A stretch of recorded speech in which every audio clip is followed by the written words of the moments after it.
light. When you have extreme conditions like this, guys, the valleys get darker sooner. So you need to start looking at what is the light cycle during the day through to the evening and vice versa during sunrise. There are significant and extreme illumination issues.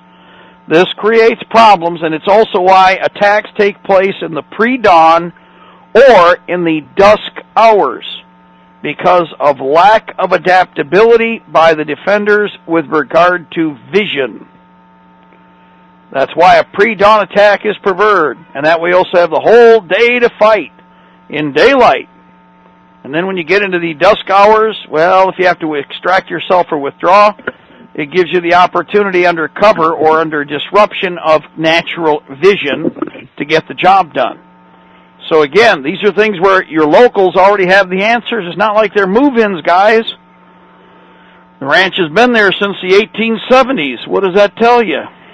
I think everybody there has grown up with the environment, has a pretty good understanding of it. Let's take advantage of those Kit Carson scouts. They'll keep you alive, okay? A couple other things here, too, and I mentioned it in the last hour. Pre-deployment of water while you can. Every time that you walk up to a position, those throwaway bottles that somebody else emptied should have already been cleaned out, and they should already have a drop of bleach in them, and a drop of iodine, take your pick, and they should be filled back up, and they should be carried back up with you every time you go to one of those pieces of high ground. Not just the water you're going to normally drink, which you better take with you too, but you start taking advantage of the horsepower that you have. Don't have sandbags filled? Well, guess what? Every time you go up, you don't have to make some big excursion. But cumulative construction is not difficult. And cumulative, or what we call ant transport, is just as intelligent. Another cool thing about that, it's difficult for the bad guys to accurately estimate deployment when there is no significant event to identify in the process of supplying and building up a point. You see how that works? Now, the same is true with all of your locations, including even your dummy locations. You may have to occupy a dummy location. So the only thing that a dummy location typically is a prep location that has perhaps a couple of nothing but dummies occupying it, as in mannequins, as in a simulation that is very accurate. Now, that's where, again, creativity comes in. There was some discussion about this a couple days ago, last week, as a matter of fact. Some people brought up, well, why aren't they doing this and why aren't they doing that? Well, good question. They got time.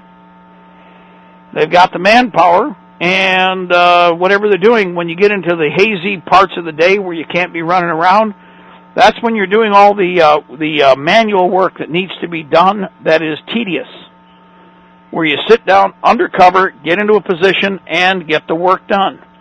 Now, when you move back out for normal activities, well, that's when you redeploy and distribute what you've completed. See how that works? Prior proper planning prevents piss-poor performance. Just that simple. We have good people. God bless and thank you to the people who have stepped forward. And even with the issue of the Oath Keepers, because of the debate going on, here's the bottom line. Each person found their level. Does everybody understand that part of what's been going on for the last couple of weeks? The manpower that was there and everything that did what happened, the way the machine worked out and how that standoff out there with the cattle worked, everybody was in the right place at the right time. No matter what anybody says, well, all the pissing and moaning about, oh my God, they had guns, or the other part of, well, they didn't have guns. Well, however we look at it, let's compliment everybody. Everybody was in the right place at the right time. The bad guys were the ones that had to back off. We took the ground. All of you made it happen. Now, the next part of serious moves into play. Some people found out when you go to that next step, and I keep explaining this, it's like a series of steps, but it's not a walking step, guys. Each aspect of what you're committing to fight a war on the North American continent means you have to reach up over your head with both hands, grab the shelf, and pull yourself up to the next level of understanding. Like another plateau. And when you get there, you're going to think, I made it to the, oh, look, there's another ledge. And you're going to have to reach up because, you see, let's go through exactly what we saw here in the last several days. And again, who is it that actually held? Was it the, I've got lots of experience and, you know, we've done this and we've done that, or was it the people who, by the way, still have had lots of experience in many cases, but the average militiaman? The average, oh, they're only militia, are the people who held their ground.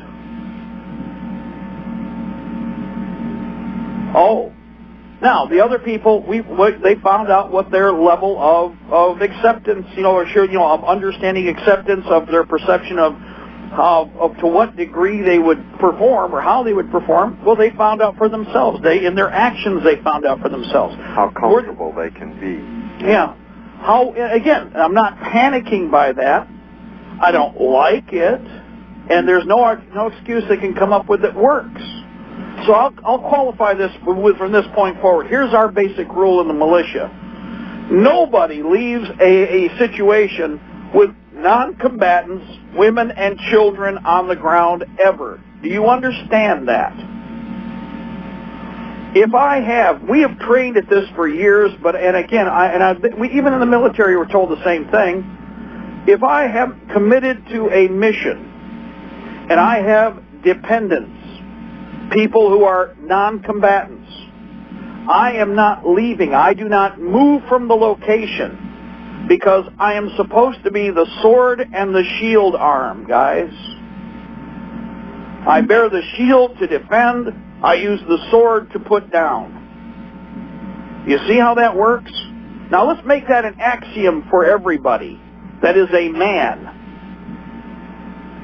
If you are choosing to actually that you're going to fight, then understand there are standards that we must meet. That's my point. And this is no game. It is a game. It's a dance of swords in one way, but it is an adult game, and it is a deadly game. Now ignore all the propaganda. And even if you did, here's the thing. You know, we all, like I say, everybody loves to watch the movie The Alamo. Look at them guys. They stood when everything looked so serious. Well, the point is, in modern times, it's no different. And it's not that you I just want to be in the line of fire and be the first one dead. I don't plan on being the first one dead.